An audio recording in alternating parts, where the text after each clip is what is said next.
Hello, नमस्कार बोला महोदय. गुरु म्हणून नमस्कार. काय नाही, आज 7 तारीख आहे. विसर्जनाचे वगैरे कार्यक्रम आटोपले. आपण हं. धुळे ते अभिलालदादा देवरे यांच्या उपोषणाला पाठिंबा देण्यासाठी जाणार होता, अशी आपण काल माहिती दिली होती. आपण निघालात की नाही? मी सध्या निघालेला आहे. अच्छा. म्हणजे आता सोलापूरच्या अलीकडे आहे अजून. हं, हं. मला वाटतंय विजापूर मार्गे आलो मी. हं, हं. त्यामुळे उशीर झाला मला याला. हं, एक हं. कार्यक्रम होता, तो 11चा कार्यक्रम 12चा कार्यक्रम संपला. अच्छा. नंतर सोलापूर मार्गे मी धाराशिव आणि धाराशिव मार्गे बीड हं. आणि नंतर मग संभाजीनगर, कन्नड जर मुक्काम झाला, कारण रात्रभर जागे झाले, झोप नाहीये. हो, हो, हो. तर वाटत कुठे जवळपास, कारण रनिंग आता मी सकाळपासून करायलोय. हां, हां. तर आता वाटत कुठे हे मिळते का बघून मुक्काम करून, किंवा रात्रीचा प्रवास होते का बघून, कसा त्याच्यावर नियोजन करतो. बाबा, आपण धुळ्याच्या दिशेने जात असताना काल आपण प्रशिक्षणार्थ्यांना आवाहन केलं होतं की अभिलालदादाच्या या पाठिंब्यास तुम्ही, या पुढे सर्वांनी या. सगळ्यांनी. आता अशा काही या. प्रशिक्षणार्थ्यांचा फोन वगैरे आला का की जे काय तुमच्या नाही, ते फक्त नुसतं गप्पाच होतात फोनवरतीच, बाकी काय नाही. येतो आम्ही, येतो येतो, मग हं, हं. सगळं गप्पाच होतात नुसता. हा का? वरती चर्चा होती फक्त. जायला हं, हं. पाहिजे, एक नेतृत्व आहे, बाकीचं असं आहे तसं आहे, सगळं चालतं त्या ग्रुपवरती. मी ग्रुप बघत नाही सध्या घडला. हं, हं. असं तसं जाणे एवढं डोक्यात आहे. पण हं, हं. मला वाटत नाही की आता मी एवढं जीव तोडून, एवढं मीडिया दंगा करून, हं, एवढी मुलं जमली होती सांगलीमध्ये 400-500, हं. ते महिनाभर फिरून, हं. 36 जिल्हे दौरा करून. हं. किती जिल्हे? 36 जिल्हे फिरून. 36 जिल्हे फिरून, दौरा करून 400-500 लोक जर आले असते. हं, तर हं. आता तिथं ज्या गावामध्ये आहे, त्या गावामध्ये धुळ्याला एवढ्या मोठ्या प्रमाणात मुलं येतील असं अपेक्षा नाही. पण ठीक आहे, सगळ्याला आपण हात जोडून विनंती केली, या बाबांनो. ते बिचारे प्रशिक्षणार्थी आपले बसलेले आहेत, हं, हं. स्वतःसाठी नाही तर त्या प्रशिक्षणासाठी तर या. हं. तर मला कसं आहे, मंगळवार बुधवारची माझी तारीख आहे ना मुंबईची. हं. त्यामुळे मी आता उद्याचे पूर्ण दिवस तिथेच असणार आहे. हां, हां. एकनाथ शिंदेची ऑफिशियल बैठकच्या संदर्भात सुद्धा आपण बोललेले आहात. संदर्भात माझं पुढं नियोजन चाललंय. हं, हं. त्यामुळे लगेच जर समजा दादा इथं बसले असतील तर मग हा मुद्दा घेऊन पण तिथं बघा, मी आमचा एक प्रशिक्षण तेवढं दिवस झालं होतं, प्रशासक म्हणून त्या ठिकाणी कोण दखल घेत नाही, हं, हं. अधिक कोण दखल त्या ठिकाणी घेत नाही, असं त्या ठिकाणी बोलण्यासाठी मुंबईला जाणार आहोत. तर काही विषय नाही. अच्छा, म्हणजे अभिलालदादाच्या उपोषणाची आपण जी काही हे आहे, माहिती आहे, हे मुंबईच्या जे अधिकारी वर्ग आहे किंवा मंत्रालयीन दरबारी सुद्धा तो पण मुद्दा मांडणार आहात. हो, कारण त्याचा अधिकारी येतात वगैरे, पण ते एवढं बाकीच्या गोष्टी जेवढं अपडेट पाहिजे ते होत नाही त्याचा. हं. त्यासाठी आपला प्रयत्न असणार आहे, कारण पुढे तारीख मला उपलब्ध आहे ना. हं, हं. मग सगळे एका ठिकाणी बाकी प्रॉब्लेम बसणार सगळं, असं आहे. बरोबर, बरोबर. मग खूप टेन्शन काम होतं. त्यामुळं प्रयत्न आहे, आणि दादांचं मनापासून कौतुक करावं असं वाटतं की एवढं दिवस एनर्जी फार मोठं काम आहे. हा ना, प्रशिक्षणार्थ्यांसाठी एवढी तळमळ दाखवतायत दादा, तेव्हा प्रशिक्षणार्थ्यांनी सुद्धा त्यांचा पाठिंबा द्यायला पाहिजे. तुम्ही सुद्धा आवाहन केलेलं आहे, इतर नेतृत्वांनी सुद्धा आवाहन केलेलं आहे, पण प्रशिक्षणार्थी झोपलेला आहे. कधी जागा होईल काय माहिती. बाकीचे 5 नेतृत्व सगळ्या नेतृत्वांनी तिथं यायलाच पाहिजे. आता मी तर नेतृत्वात बाहेर आहे, त्यामुळे काही विषय नाही. पण बरोबर. सगळ्या नेतृत्वांनी पाठिंबा देण्यासाठी म्हणा, किंवा सहभाग नोंदवण्यासाठी, तिथं पुढचं त्यांची व्यथा मांडण्यासाठी सगळ्यांनीच उपस्थित राहिलं पाहिजे असं मला वाटतंय. बरोबर, बरोबर.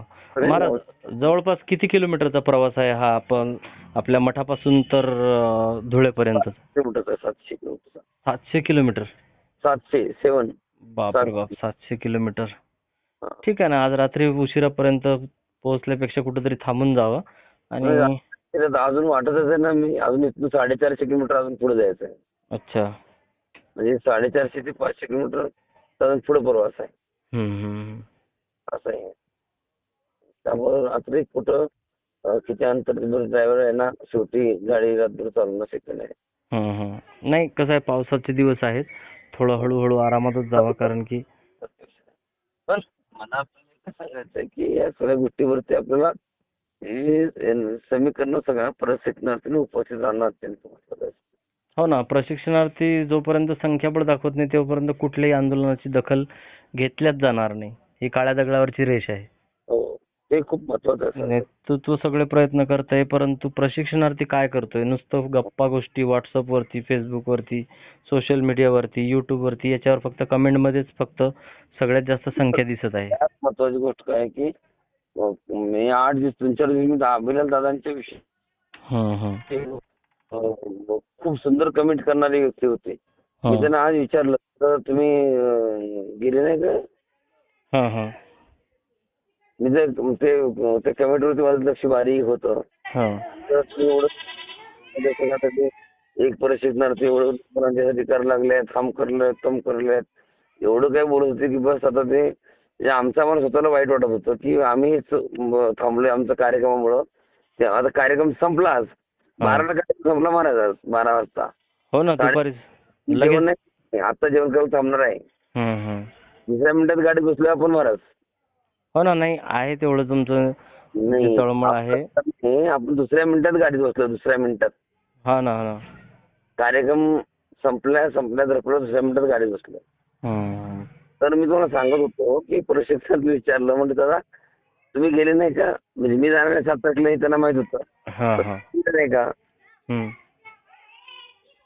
तर नाही म्हणले आम्ही नाही गेलो. मग आता तुम्ही नाही गेले, तुम्ही निवांत बसले आणि ते बिचारे एकटेच बसले तिथं शिक्षणाच्या व्यथा मांडण्यासाठी. आज 15 दिवस होत आले सोडलेले आहे पूर्ण 100%. पाण्याच्या थेंबावरती माणूस त्या ठिकाणी आहे.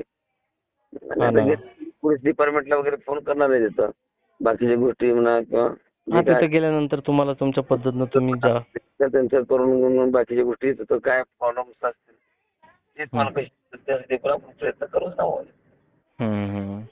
नाही, नक्कीच बाबा, काहीतरी आपल्या कार्यशैलीतून त्या उपोषणावर अभिलाषाच्या नेतृत्वातून म्हणा काहीतरी जर समजा सरकार त्याचं जर प्रशासक जर सुंद असेल आणि रिस्पेक्ट करत असेल तर मग आपल्याला आमच्या पद्धतीने मग आपलं मुंबई स्टेशन लगेच दुसऱ्या मिनिटामध्ये आपण नियोजन करू. नाही, नक्कीच माऊली. प्रशिक्षणार्थी सुद्धा जे समजा शक्य असेल त्यांनी सुद्धा प्रशिक्षणार्थी म्हणून या नात्यानं अभिलाल दादांना पाठिंबा देण्यासाठी तिथं उपस्थित राहणं गरजेचं आहे आणि उपस्थित राहतील. आपण आशावादी राहूया. राहावं, राहणं गरजेचं आहे, राहावं. खूप लांबची मंडळी आहेत तिथं आल्यानंतर बाकीचे जे खरं कसं आहे कोणाची गैरसोय पण बाकीची गैरसोय बघणे हा विषय नाही घेतला. नाही, पण उपस्थित राहणं गरजेचं आहे. सध्या सोयी बघणं किंवा तिथे राहायची व्यवस्था आहे का, जेवणाची व्यवस्था आहे का, ह्या गोष्टी नाही बघायच्या सध्या. त्याला उपस्थित राहणं महत्वाचं आहे. नाही, बरोबर आहे माऊली. काही हरकत नाही, आपण शांततेने जावं आणि काही खाऊन घ्यावं आणि अभिलाल दादाच्या उपोषणासाठी नक्कीच काहीतरी आपण आपल्या कार्यशैलीतून काहीतरी तोडगा काढाल. 100%. रामकृष्ण. रामकृष्ण हरी माऊली.